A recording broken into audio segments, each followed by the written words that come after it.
Hello everyone, welcome back to the Coding Game channel for another video about the Spring Challenge 2022. In the previous video that you can find on the channel, we beat the first 2 leagues of the challenge. I strongly recommend watching that video first if you want to understand fully the rules of the game. Now that we've passed the first 2 leagues, which are the Wood 2 and Wood 1 league, we are now in Bronze, so now the rules are a bit more complex. We have more spells at our disposal and also the opponents will be much stronger than before. As a reminder, in this game we control those 3 heroes, so I'm here in blue, and we have to kill those monsters or spiders that are trying to attack our base. We can also, like our opponent is doing right here, we can use spells to push units towards the base and make the other player lose faster. Our current strategy is very simple. We just target the spiders that are closest to our base, but as you can see, this strategy is not winning against the default AI and we are losing our games. So today we will need to improve that strategy, especially by using spells. In the Bronze League we now have 3 spells. We have the wind that pushes the units in a given direction, the shield that prevents spiders from being affected by spells, and we also have the control spell, which can be used to control an enemy unit or a spider for the next turn. So the default Coding Game AI appears to be using hybrid strategy, so they have 2 units near the base and 1 unit that's trying to attack my base, and I think that's a pretty good strategy by balancing attack and defense instead of only defending and trying to overwhelm the enemy with more and more spiders. So what I will want to do in the first few turns is, instead of waiting right there at the starting position to see a spider approaching my base through the fog of war, which is right here, that I cannot see the other units beyond the fog of war, I'll try to move my units forward at the start like the enemy is doing right here. So I will need to know first whether my base is in the top left or in the bottom right. So I can just do a boolean right here is top left, and I'll define that as all the coordinates are 0. Okay, so now I will want to do a strategy where if I don't see any spiders, I will try to target default positions. So maybe I will want to take a point that's around here for my first defense unit, run here for my other one, and the attacking unit will need to move towards the enemy base. So if my base is in the top left, I'll call an array that will be the default positions, and I'll just do it by hand. Let's say 4706 2033. I see that the unit in the middle is hero 0. Yes, has the lowest ID, so I think this will be my attacking unit, and I'll define that as maybe a point around here, 15199 and 6225. So unit number 1 is here, yes, and the other one we can just take the symmetrical right here of that first position, and it will give us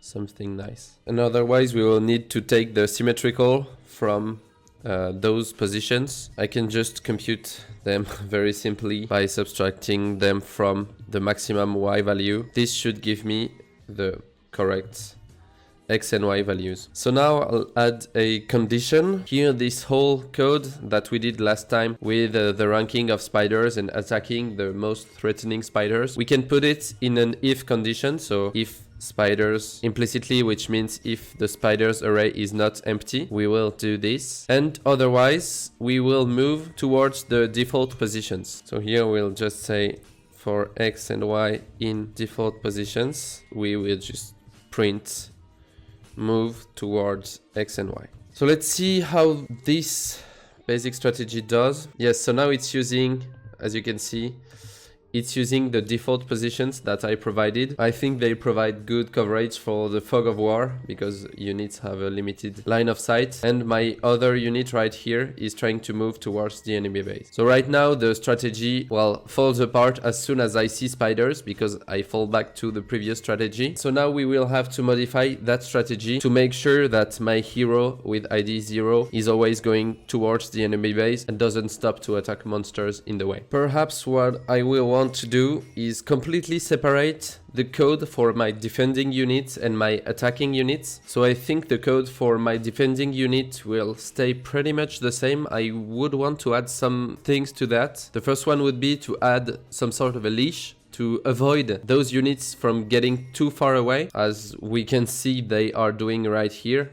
And they're getting too far away from the base, and here they are getting overwhelmed very easily by the other attacking hero. The other thing that I want to do that I didn't have to add last time to win is that here we are currently allocating the first most threatening spider to the first hero available, then the second most threatening spider to the second hero, but we are not at all taking into account the distance. So now I will want to move, well, the unit that's closest to the danger towards the most threatening spider, which will prevent the fact that my units walk too long before reaching any given spider. So in my code I will need to put the attacking code first, which will print a single line, which corresponds to the attack of my lowest ID hero. And then the defending code will be put after that and will print 2 lines for the 2 heroes that I have. We'll keep the defense code for now. Here I will just use a very simple strategy. The attacking hero will have 2 modes. The first one will be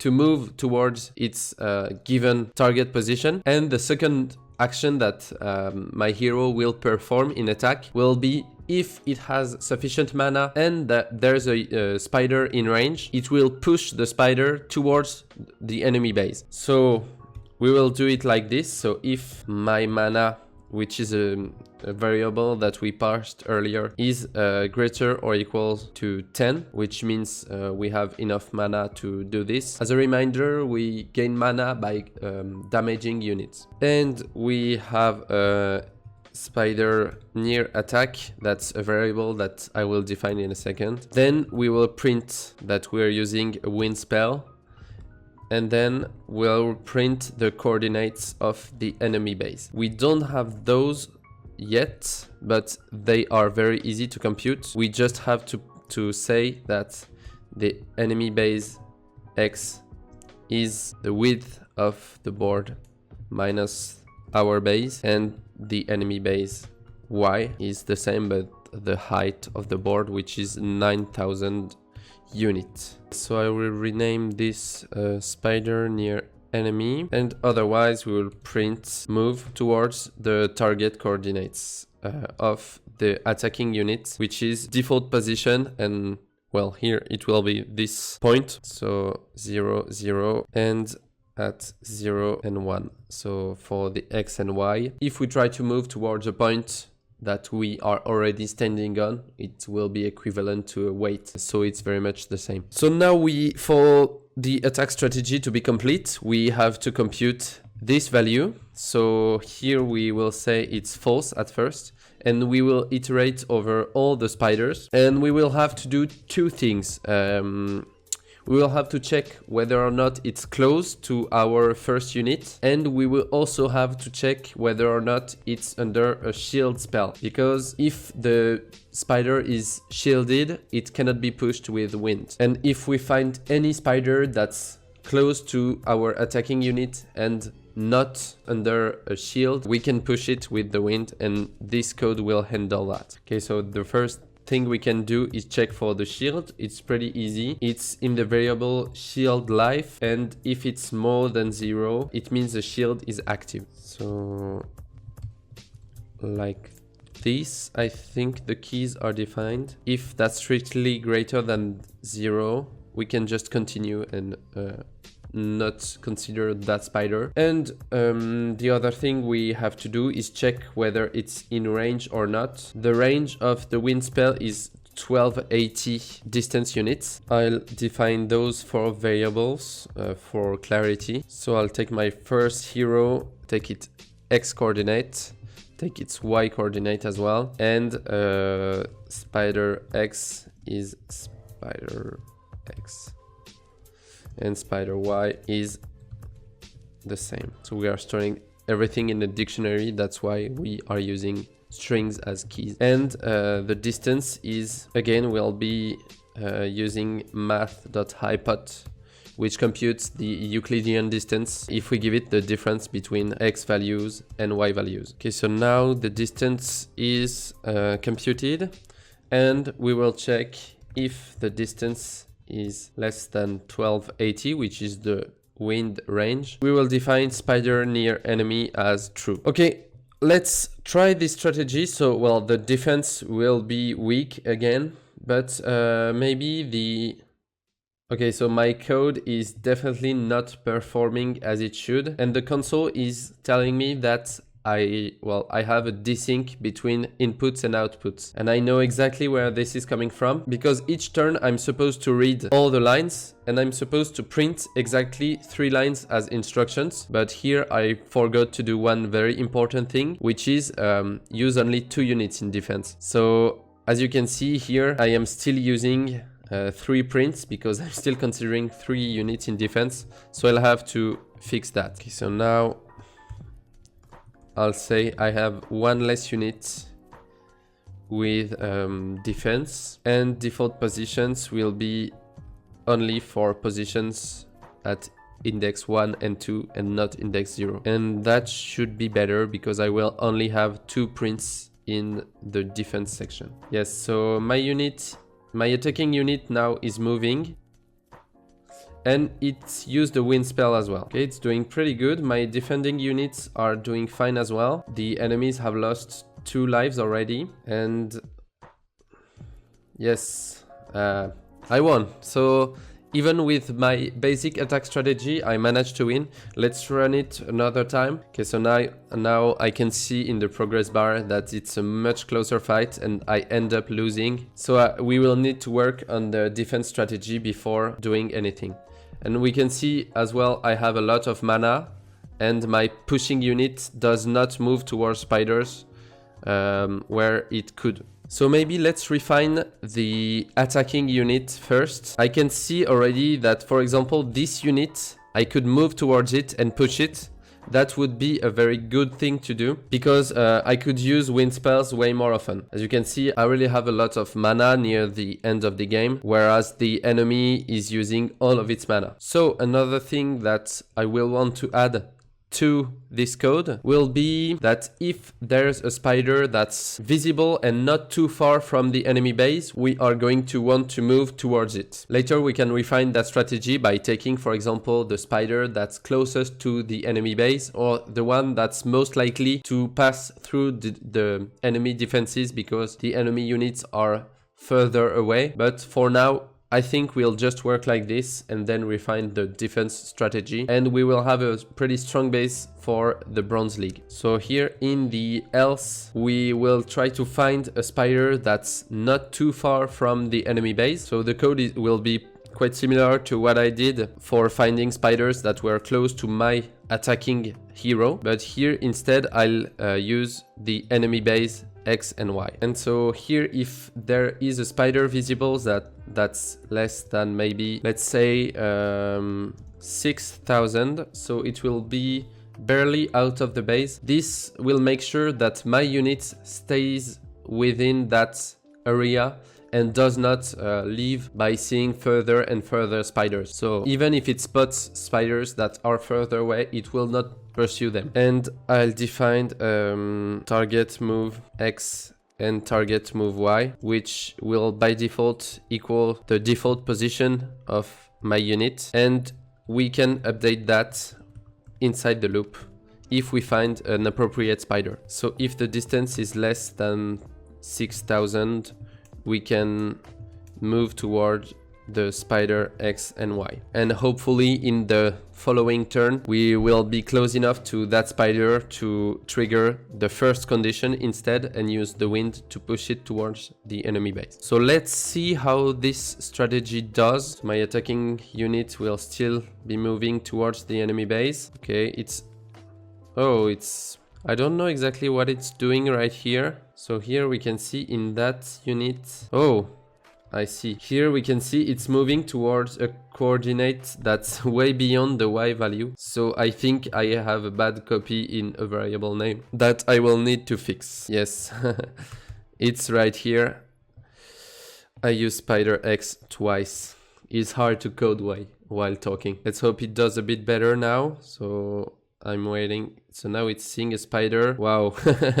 That's a very early first point. My attacking unit is not seeing anything. Oh, and I lost before. Okay, so that's 1 point for me. Another, yes, so my attacking unit is doing a lot of damage. This is very good. Another thing that we can fix later maybe could be that the attacking unit could move a bit when it's not seeing anything to try to explore around this area. Maybe pick a random point on this circle, for example, and move towards it, or just move back and forth on this circle. That could be helpful as well to spot more spiders that we could push towards the enemy base. Because here you can see that the enemy defending units are very far away from their base. They are not necessarily reacting in time, especially given that I'm using wind to push them even faster towards the base. So now let's try to find one game where I'm losing and see what goes wrong. First, here we can see that my units are going a bit too far away from my base, and this spider manages to go quite close before getting caught and killed, and this is not very good. And yeah, here I'm getting overwhelmed with spiders because my units went too far. Okay, so now I'll add one condition that says that we will move towards the spiders to defend only if they are not too far away from our base, because it's not really useful to go target spiders further away unless we want to generate a lot of mana, but that's alright. We don't need that much mana. So let's say maybe 6,000 here. I'll add the condition directly here. So in the spiders ranked, there will only be spiders that are less than 7,000 units maybe, or 6,500 units, let's say. So if the distance is lesser than 6,500, we will append that. Otherwise, maybe we'll move towards the default positions if there are not ranked spiders here. I'll move towards the default positions of my 2 units. So I+1 at index 0 and I+1 at index 1, which is the designated spot for my defense units. Let's try to run this code. So now I've just added the leash. Okay, so here, that's one issue that I was mentioning earlier. That's, well, the first unit that will be affected to threatening spider will be always the hero with lower ID, so ID 1 instead of ID 2. But here we can see the hero number 2 will be much more adapted for managing that spider. Okay, so now I'm doing pretty well with defense. My units are not getting too far away. I'm getting quite close to getting spiders inside my base, but my attacker does the job and manages to push 3 spiders towards the enemy base and make the adversaries lose the game. So now the condition that I want to add is the one corresponding to that case, where I want to move the closer hero to the most threatening unit and not the one with lower ID. So since I only have 2 units defending, I can do some dirty code. Here, this condition will only happen if hero 2 is closer to the most threatening spider than hero 1 is. And so in that case, we can still keep this code, but we will invert the threat level of the first 2 spiders. So we are going to define a new list for 2 targets. Well, we will see that they are known and known. Then we will check the distance between the most threatening spider and the first defending unit, and the same with the other defending unit, and we'll see which one is closest. So I'll define threat X, which is the most imminent threat. As you can see, there are a lot of indices. So this 0 is because spiders are ranked in ascending order of threats. This 1 is because in the list of spiders ranked, we have a tuple of 2 values, which is the threat level and the spider, and we want to access the spider. And the X is because we want the X coordinate of the spider. We want to do the same with the Y coordinates, and then we can compute the 2 values of distance between the threat and our 2 defenders. So our units will be in position 1 and 2 in lists my heroes. We'll compute the Euclidean distance between the spider and the first defender, and we'll do the same for defender number 2. Okay, so now if the distance to the first hero is so the spider is closer to our first defender, then the first target will be the spider. So let's say threat X and threat Y. Otherwise, we'll define the target at index 1 as this. And then if there is another spider in range, so if we have more than one threatening spider here, the other target, so target 0 or target 1, depending on the other we allocated, we will give it the value of that other spider. So now the threat X and Y will be spiders 1 at index 1, because we want the second most threatening, and we want to allocate the first known value. So here we can say targets dot index of known, and this will give us the one that has not been defined in the previous if. Now we can redo this condition. We'll say if targets at the ith value is not known, then we will print the 2 values in the target. Otherwise, we will move to the default position. So here they still are at the same place.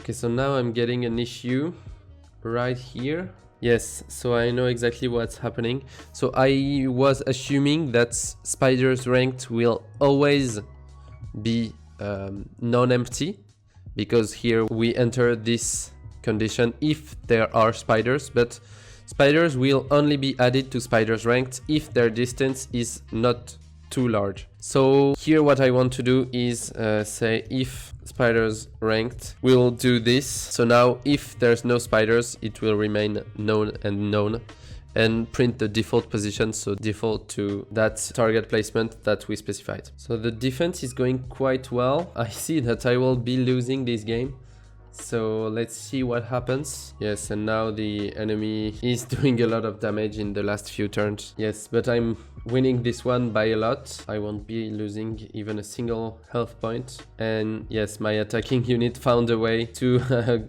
go around those 2 enemy units and push spiders towards their base. And now, as you can see, I've been promoted to the Silver League, which means I've managed to beat the Bronze League boss. I hope you enjoyed this video about the Coding Game Spring Challenge 2022. If you're watching this video before May 2nd, there is still time to play in the full league, and otherwise you can still practice, of course, on our website. Let me know in the comments what your strategy was. I'm very curious to see whether you use a similar strategy to mine or a completely different one, and let me know which ranking and which league you have reached as well. Don't forget to subscribe for more. As a reminder, on this channel we do competitive programming on Coding Game and outside of Coding Game. For example, the Gogo hashcode video that I did a few weeks ago. And on this channel we also do coding interview preparation if you want to train for them and get a job at a large tech company. I leave a link to the Spring Challenge in the video description. You only have to